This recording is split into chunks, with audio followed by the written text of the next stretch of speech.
Bueno, sta di bisita na FEPO e nossa raia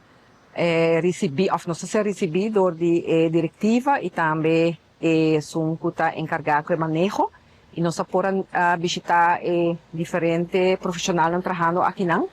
e está toch remarcável que não tem shen kuta bisa shen cliente kuta funcionando kuta bem cerca FEPO não tá waro mandado tur diferente instância lá nos visa de doctor não pero também de escola of maior anda acudir se café e a maneira que nós podemos compreender é muito importante para ter acolhida, ensinança também para muitos não que tem dificuldade de ouvido e me quero que essa aí também está para de nós banda também nós consideramos isso aqui importante que tem ensinança e também que está incluído que nós temos ensinança inclusiva, não? Também para muitos não que tem dificuldade de ouvido e não está hallando vários casos de tos, na maneira explica, casos não tem, muitos não tem não somente problema com o ouvido, mas também com problema com habla, não tal ontwikkeling, dus desenvolvimento de idioma,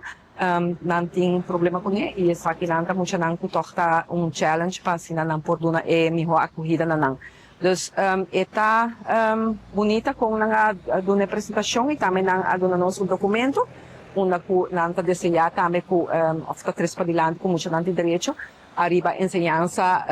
op maat, arriba medida, dus no sentido que está tendo conta com lo qual que muito não aqui tem que está experienciar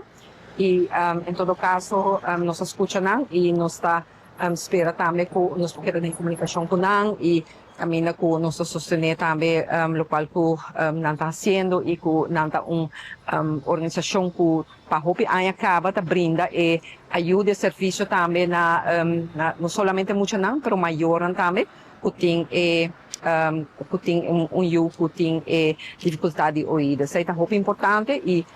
para assim não queda assim bom trabalho que nós também fazendo durante a ano que surge.